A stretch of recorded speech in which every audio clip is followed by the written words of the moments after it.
Let's start with the process of testing whether the given solution is an optimal solution or not. Okay, so for that we have a method which we call as the modified distribution method, or the MODI method, which is modified distribution method. Some books you will see they also call it as the UV method. Okay, simple reason being that we introduce two set of variables or parameters, namely u and v. Okay, and this u's and v's, they do the job of zj minus cj's in the simplex table. Okay, so they have a similar kind of a thing. So we look at these values and we compute dij's and things like that, and then we follow the same kind of a rule as we follow in the simplex method. Looking at zj minus cj's, if all zj minus cj's are more than or equal to 0, we conclude that the solution is optimal. So same thing we are going to do here, depending upon certain calculations that we are going to make. So that's why we call it as a modified distribution method, in the sense that we are trying to modify the distributions now. Okay, so this method itself, I mean, the algorithm is such that this itself will tell you whether you have reached optimality or not. And in case you have not reached optimality, then it will also tell you how to change the solution, how to redistribute the variables, or how to reallocate the values. Okay. So as I said, I'll take up the same problem that we left with in the last class. We had done, by using Vogel's approximation method, we had obtained an initial solution.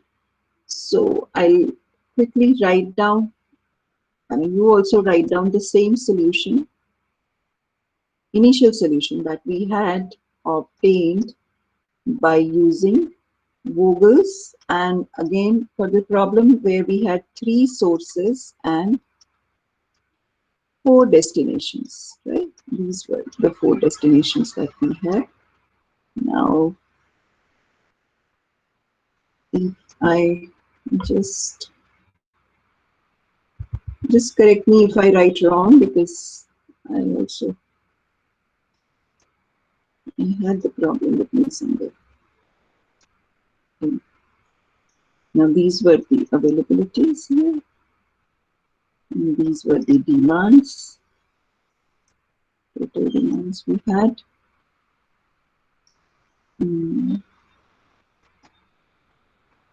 This is fun. I'm very poor in drawings. Okay, now the units were 19, what was it, 30, then 50, and 10 with A1 equal to 7. Then it was how much, 70? 30 again, and 40 and 60 with A2 equal to 9.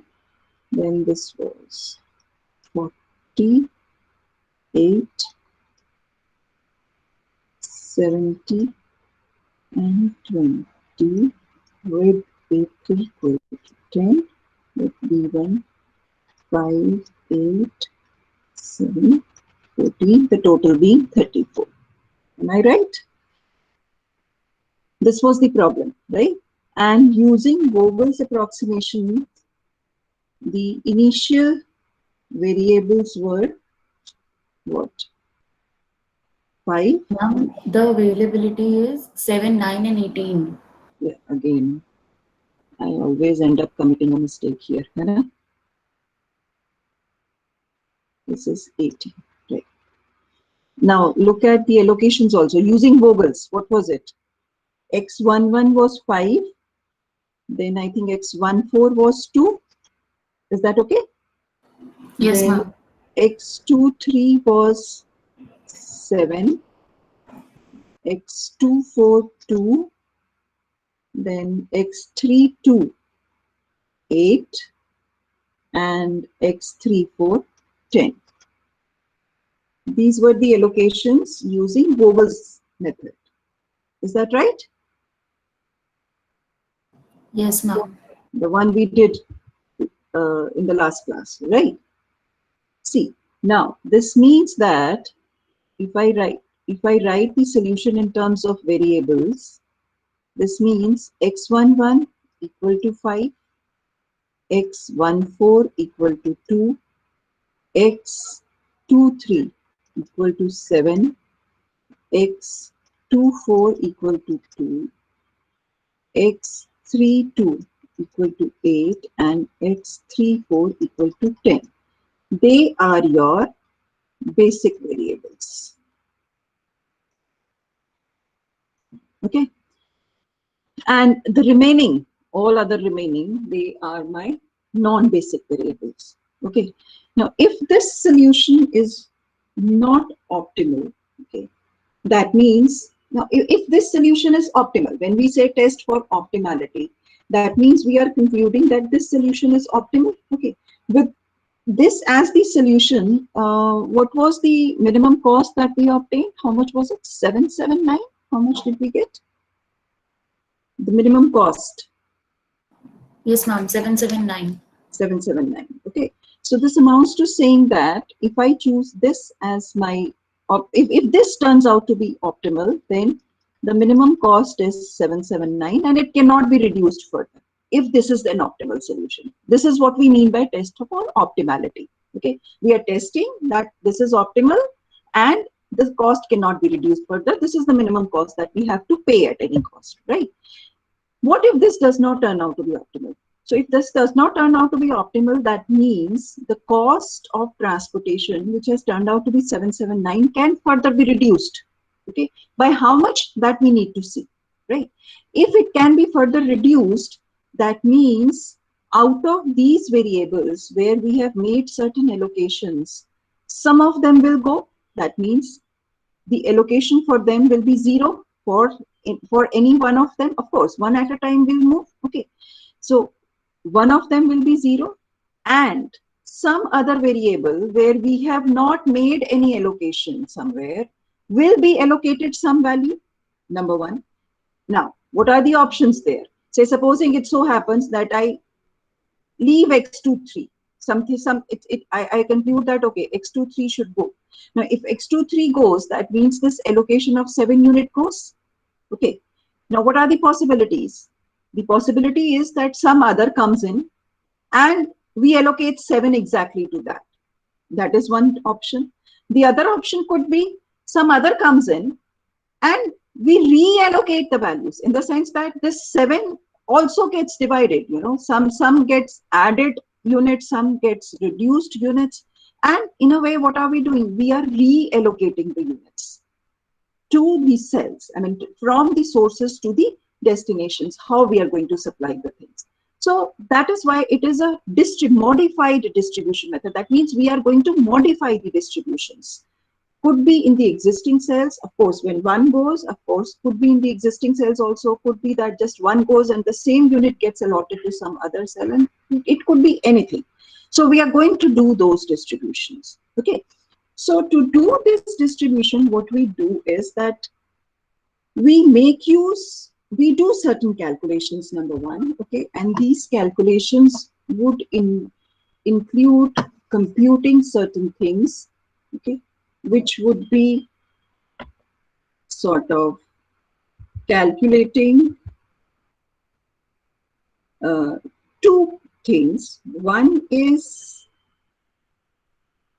we introduce a set of variables where we are calling them as UIs. That will be done for the rows basically, and VJs that would be done for the columns. See, because I've written everywhere I denotes when you are reading the table row wise and J denotes when you are reading the table column wise. So basically what we are going to do is we are going to add things here, okay, where we would be computing VJs and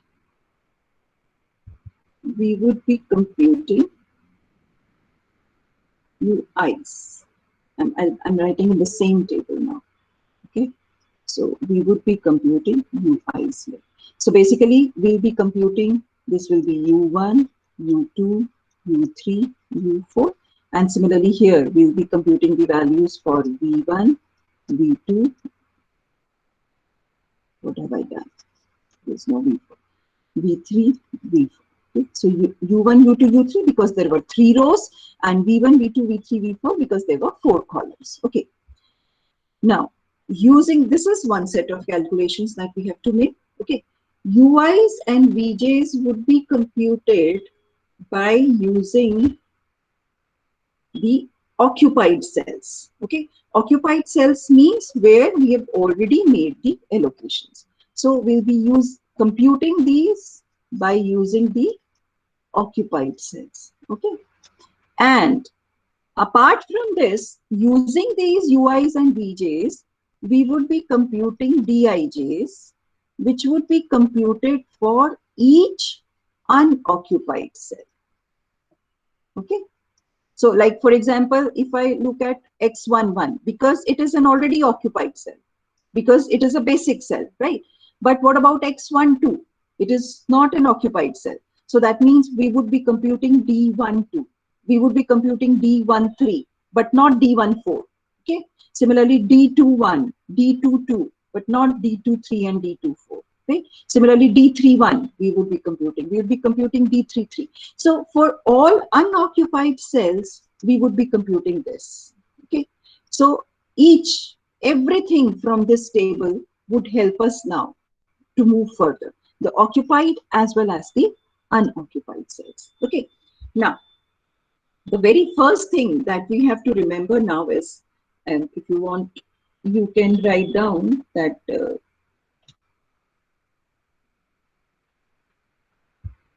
we have to, first of all, ensure that we have ensured at the end of the initial basic solution also that we have exactly m plus n minus 1 basic cells. Okay. Now, the next step that you do is we assign, okay, I'm writing, if you want, you can write, assign that UI or VJ to be 0 for which the maximum allocations have been made. Just write down and I'll explain again. For which the maximum allocations have been made. Okay, now come back to your table. See, we have m plus n minus 1 basic cells, right? And we have m plus n UIs and VJs to be obtained. देखो, ये है ना हमारे पास. We have 3 rows and 4 columns, right? So, how many variables? U1, U2, U3, V1, V2, V3, V4, 7, right? And as I said, every occupied cell is going to give me these values of UIs and VJs. How many occupied cells do you have? 6. So definitely I have 7 variables to be obtained and I have 6 sort of cells to be, to be used. Why I'm saying this is because the equation that we follow normally to obtain UIs and VJs, it's like this. It says that these UIs and VJs must satisfy the equation that Cij is equal to UI plus Vj. And this is to be true for every occupied cell Ij. Are you getting the point? We have to use this equation. For every occupied cell, my Cij must be equal to Ui plus Vj. Now, like for example, x11 is 5, Okay, so that means C11 must be equal to U1 plus V1, right? Similarly, 1,4 is your occupied cell. So C14 must be equal to U1 plus V4. So in a way, we are going to get equations, right? But we have M plus N minus 1 basic cells, occupied cells. So even if we form equations, we are going to get M plus N minus 1 equations, right? But how many UIs and VJs do I have to find? M plus N. So definitely one is extra. So definitely one of them has to take a value 0, right? So what we do is, we look at the allocations made here, okay? And then depending upon, which row or which column has the maximum allocations, we put that equal to 0. This will just ease out in solving out the equations here. Okay. So what is happening is that, like, for example, if I see the fourth column has the maximum allocations. First row has 2 allocations, second row has 2 allocations, third row also has 2 allocations. But first column has only 1 allocation, second column also 1, third column also 1, but fourth column has 3 allocations. So it is my fourth column that has the maximum allocations. And for fourth column, the corresponding variable is what? V4. Okay. So what I do is, I assign the value 0 to V4. Okay. That is the thing that we have to do. Okay. Once you have assigned this value 0 to it, now we can use that equation relation where Cij is equal to Ui plus Vj and compute the value of all other variables. Like, for example, look at this. If I were to find here, what is happening? Your C14 is how much? 10. That should be equal to U1 plus V4. But V4 is 0. Okay. So that means how much is U1? Equal to C14. That means your U1 is 10. Is this clear? Are you getting it? Right. Similarly, S2D4. Right. So your C24 must be equal to U2 plus V4. And because my V4 is 0, so my U2 is also equal to C24. Similarly, U3 is equal to 20. See, this is the advantage. You will quickly get these values, right? Now what is left? Only V1, V2, V3. Now, if I come to V1, what is an occupied cell? S11, S1D1. Okay. So that means I have to use C11. Now C11 is equal to U1 plus V1, right? My U1 is already 10. So what should be my V1? 9, right? Similarly, to find V2, I have to look for an occupied cell there, right? I have an occupied cell here. And which cell is this? S3D2. That means C32. Now, C32 must be equal to U3 plus V2, right? Now, my U3 is already 20 and my C3 is 8. So what should be my V2? So that U3 plus V2 is 8. Minus 12. Minus 12. Nowhere did I say that they have to be positive. They can be positive, they can be negative also. And they can be 0 as well. Okay. Similarly, look at V3. The occupied cell is S2D3. So that means C23 is going to give me V3. Now C23 must be equal to U2 plus V3, but my U2 is already 60, right? So how much should be my V3? That should be minus 20. Is this okay? Now you have all the values with you. I have U1, U2, U3. I have V1, V2, V3, V4. And my job is done. Half the job done. Okay. Now, again, I'm repeating it again for you. We have to find UIs and VJs. Okay. For that, I mean, assign that UI or VJ to be 0 for which maximum allocations have been made. That means look for the rows or the columns for which the maximum allocations have been made and assign the corresponding UI or VJ to be 0. For the remaining UIs and VJs to be obtained, simply use the relation that Cij must be equal to UI plus VJ.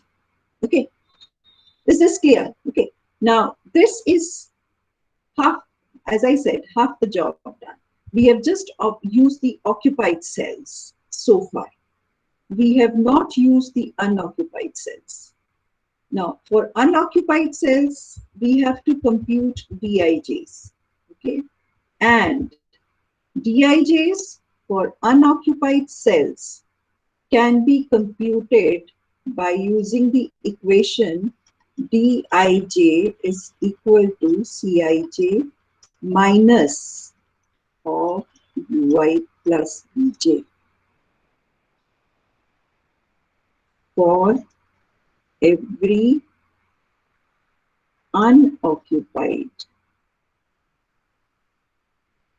cell ij. Okay. Now let's see what are my unoccupied cells. My unoccupied cells, the very first thing that I need to compute is D12, that was unoccupied, D13, because D11 and D14, 111 and 14 are already occupied. So D12 will be given by C12 minus of U1 plus V2. Right? How much will it turn out to be? Nara.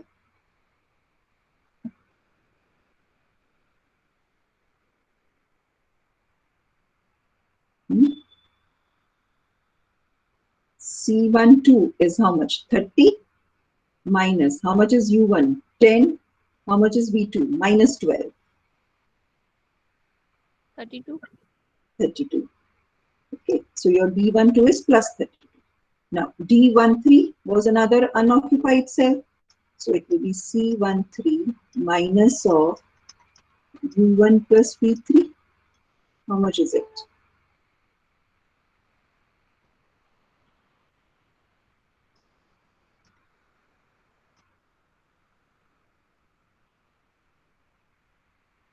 The C13 is 50, U1 is 10, V3 is minus 20. So this is also, I think, plus ही आएगा ये भी, है ना?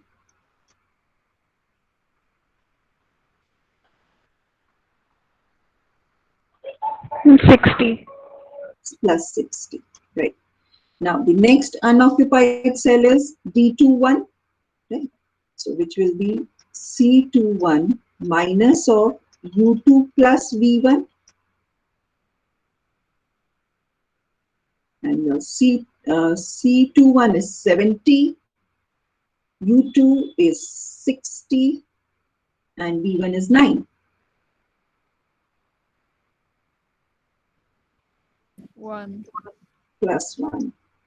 Then the next unoccupied cell is 22. So we compute D22, which will be C22 minus U2 plus V2. How much is it now?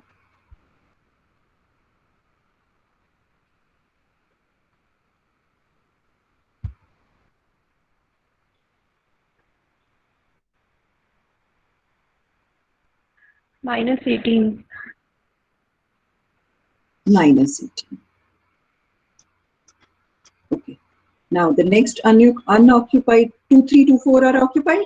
So the next unoccupied is 3, 1. So we need D31, okay, which is nothing but C31 minus U3 plus V1. which is how much?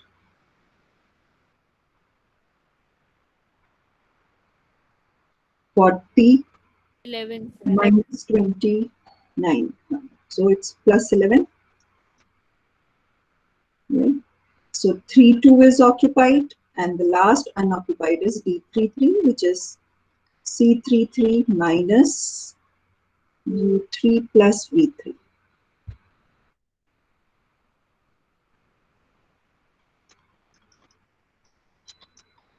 How much is it? D33 कितना आ रहा है?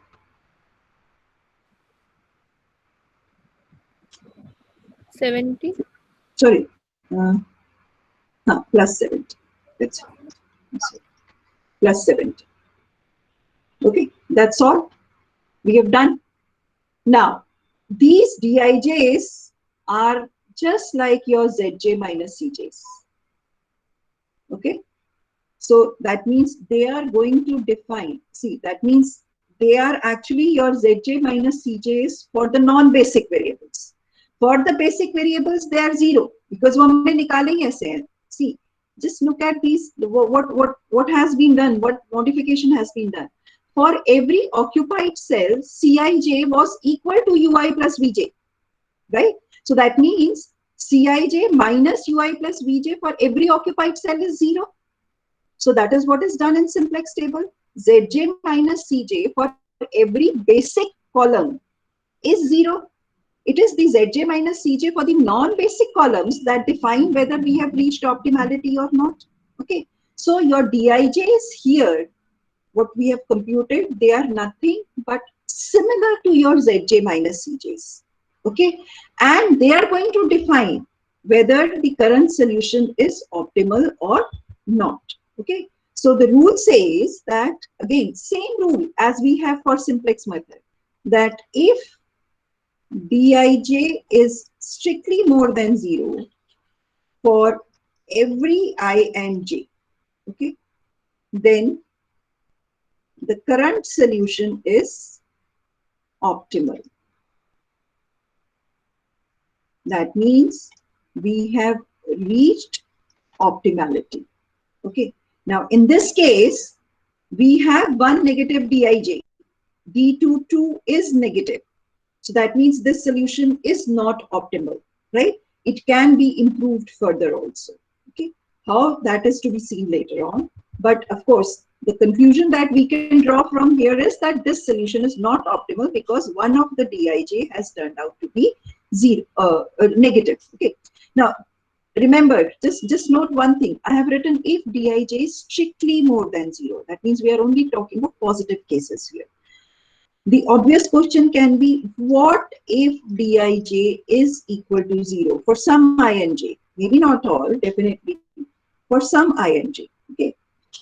Now, that means if some Dij is 0, then it means that we have an alternate route or alternate allocation exists, right?